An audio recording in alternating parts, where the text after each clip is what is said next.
What's up? Okay, so the time is currently 3 a.m. How am I gonna move forward with my life? But you know, I'm starting to pay off more of my bills and I have, joy or whatever joy adjacent is. And I'll be looking at my videos and I think me laughing makes me laugh even harder. But I really wanted Milo Frio, like after the gym session, the one after the earthquake, and I went to go work out arms, and then I fell down the stairs, and then I had to pretend like I was dizzy, but really, I think I just slipped. But also, the CrossFit is so hard, y'all. I haven't been back. Here's this silk. I love this silk pillow that I invested in because I didn't buy the Milo Frio because I only had a little bit of money. But I would really like to know, like, the people who are the lesson that I learned from it is like you have to delay gratification.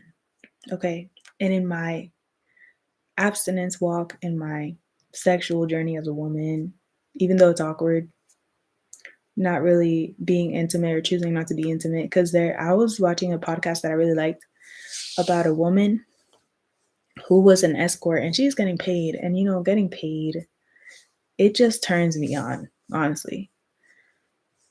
I think it turns a lot of women on. That's why it's so like lucrative. But anyways, that's what she feels like normal about it. She's about it, but that's not my walk, and that's not what I was raised to think. But what I was really drawn to her videos was because like she was very non-judgmental. She was very like warm and direct eye contact. I don't know why people love to stare at you directly, and I shift my gaze a lot. I don't like it when people stare at me directly, but one person donated to the GoFundMe, like $1,000. It did nothing short of change my life. I pray to God every day for you when I remember. Like, thank you so much, because man, if I'm relying only on my source, which is in freedom, which is Jesus or Jesucristo, or there's been debates about that because they're like, oh, they changed the name. All right, whatever my source of faith has been for a long time is not relying on index funds or savings and stuff. But what I was going to say earlier, I realized I have trouble like organizing my thoughts. So I'm sorry that it's been like scattered. I learned,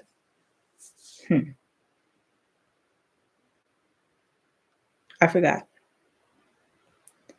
Oh, I learned to rely only on God for as my income instead of just like having backup. But it is necessary to be wise with money. I was overspending. I'm a chronic overspending, tends to debt. Um, and yes, I was helping my family, but I've also invested in my education and I haven't seen the fruits yet. ISSA certification, $1,000. Aerial Prior, $200. ConvertKit, $390. Trying to do a triathlon with my family, with my parents to empower them to keep up with their health, $500 for a race that might not happen. But it's like letting go of the idea of whether somebody acts in a way that disappoints you or acts in a way that pleases you. Try to be neutral about it, or don't like manage that emotion a little bit better. And um yeah, I'm in Colombia trying to figure out my life. And society can be crazy. I remember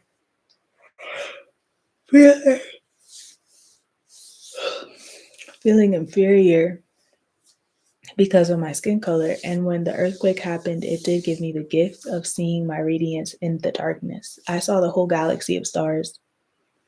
And that reminded me that, wow, like some people are so dark that they are just radiant, or they radiate because of their darkness. I saw that in the diamond like stars. As I was gazing up at the sky, I was like, wow, this is vast. This is major. This is beautiful. Que hermoso el cielo. I heard somebody say that, and I was like, wow. okay, God, like I understand. In the video of the escort I was looking at, she's like, oh, like men aren't really looking for looks. I mean, they are, but it's mostly like how you make them feel safe, not judged. And I really like that. I mostly apply this to my brother because um I don't have a boyfriend. I'm not dating because I'm trying to be about my business and grow. But I really admire my brother. He respects me and he sometimes cooks really good omelets. But we be fighting sometimes. And in the times that we fought, like I feel like he didn't feel very like I was like non-judgmental, but sometimes I don't like to get into it because I don't want to feel angry, but I don't know. Sometimes you try to be understanding, but the other person can only see their view. But regardless, men are soft in nature. They are nurturing. I want to believe those things because I feel like sometimes I'm like, oh, they just don't care. That could also be true. But it's kind of like men face pressures, like feeling invisible or um, always trying to compete or always having a lot of family pressure, like being seen as like an ATM that maybe women can relate a little less to. I can relate to feeling invisible, tired of feeling like a unit in Caicedonia where I'm like, I don't know how to meet more people. And the men who are like, uy, negra linda, negra hermosa, they are old, very old. Um, and in La Costa, I had more options, but I think regardless of where I'm at in life, God has my back, and I do want to employ some of those things that she was talking about. I wrote it down. Oh yeah, I should share with y'all my reflections on what I've learned with Rich Dad Poor Dad. I don't have a script. I'm really bad at scripting. It's not my thing. So, um, and let me know if you guys want to see a different channel about finances from me. But I think my seduction is more so like my innocence because it's real. Like I am very innocent in some senses, but anyways, Mama of it. Oh, it was in the other notebook.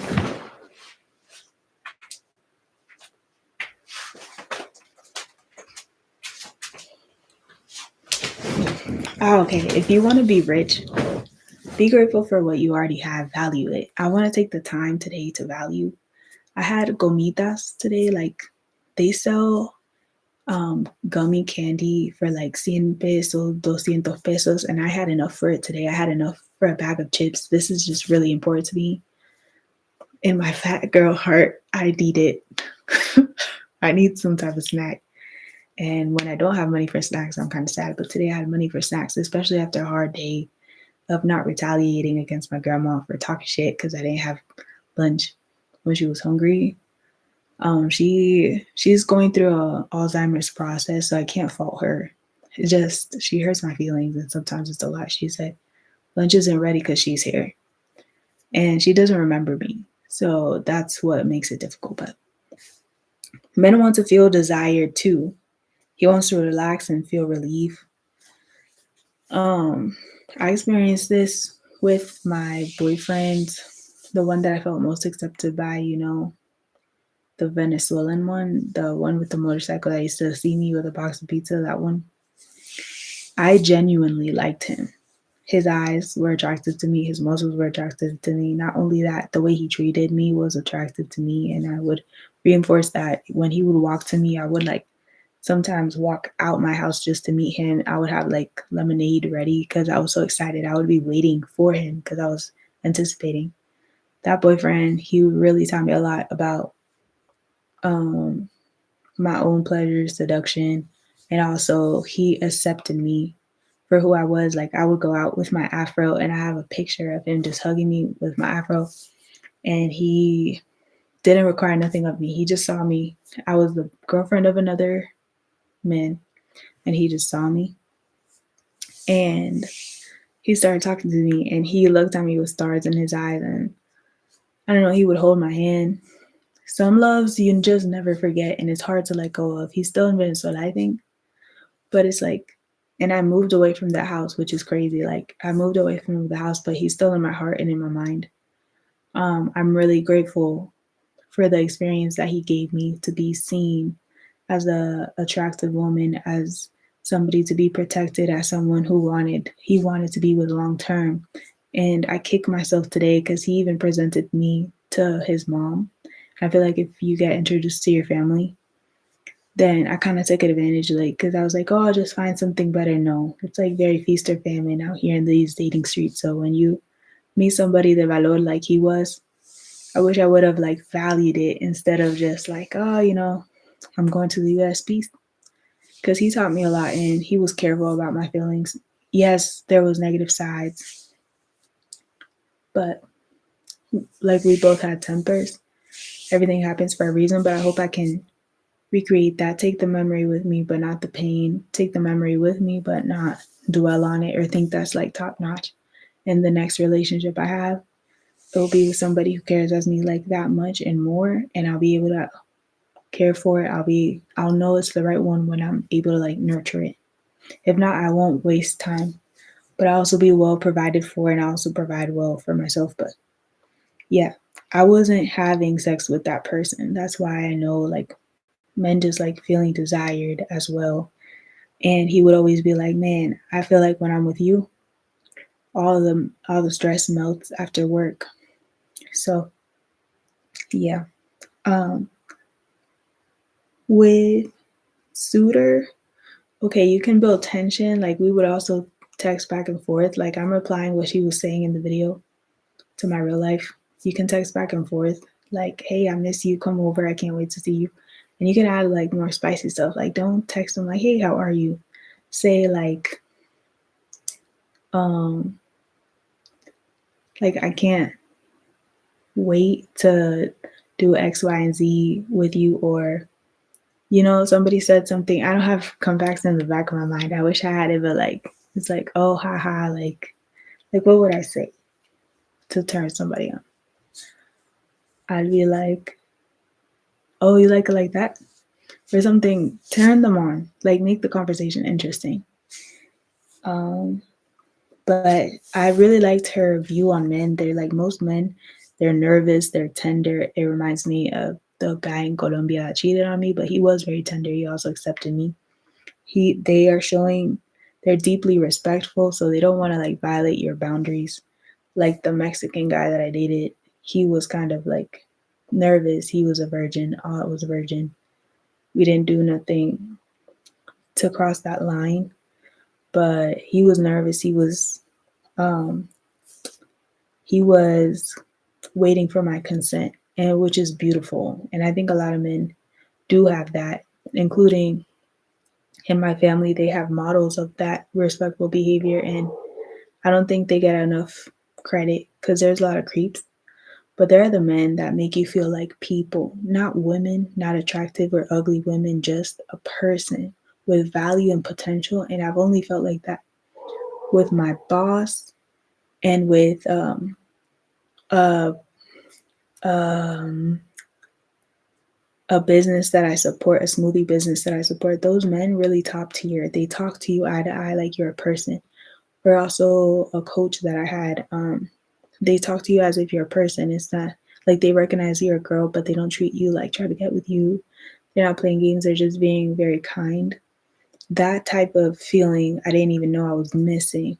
So when I hear like, man, these men feel invisible. Sometimes I feel invisible in like my intersectionality of being a black woman and Latina. There's just it's very gendered experience, but when you feel like you're respected as a person first and also as a woman, wow, like the sky is the limit.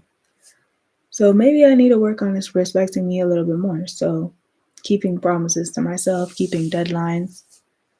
Um, yeah, I'm still $7,500 in debt or something, but the other ones are going down, and I'm proud of that. The Apple one is at 82 or something. So yes, men are nervous, tender, giving. They're like they get pleasure from you getting pleasure, and I can relate to that because when I give somebody a gift, I really want them to enjoy it. I want them to feel happy, and their happiness also makes me happy. Or when somebody is calling you and they tell you great news, hey, I wanted this, and you feel happy, it's like, oh, happiness adjacent because you're happy. I'm happy. Let me hype you up. Like, yeah. So they're softer, more emotional tune. Yeah. Let me share with you some of the lessons that I learned from Rich Dad Poor Dad, and then I'm gonna go because it's 3 a.m. I gotta work on my sleep. Because how am I gonna be a great athlete if I don't sleep right? But right now, guys, I haven't been focused on training as much as I should because I'm like, I need to step it up in my business. I really have to generate income, and I know God will provide, but how?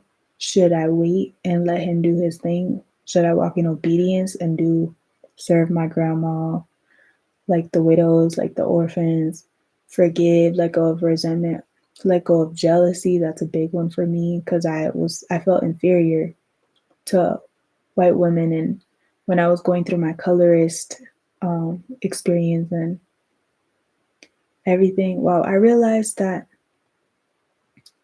I really need to prioritize sleep. This is all over the place, but forget it. Let me hear what I want to say. When I was going through my colors experience, I affirmed that, like, wow, this is deeply rooted. I grew up in a white space. When I go to the store, it's hair price for white, white, white, white, white, white. And black is not even an option. It's not even seen. So psychologically, it affected me a lot until I experienced the radiance of black beauty. I was like, wow, I can affirm myself. I see myself, and anything less than I can't accept. I don't even think that. And I'm always very grateful to my my family's members, ex, who taught me about being understanding and everything. I think my dad just woke up. It's 3 a.m. He likes to wake up at 3 a.m. I go to sleep at this time. Anyways, all right, so keep in mind here, let me start a new one because it's going to be what Rich Dad Poor Dad taught me.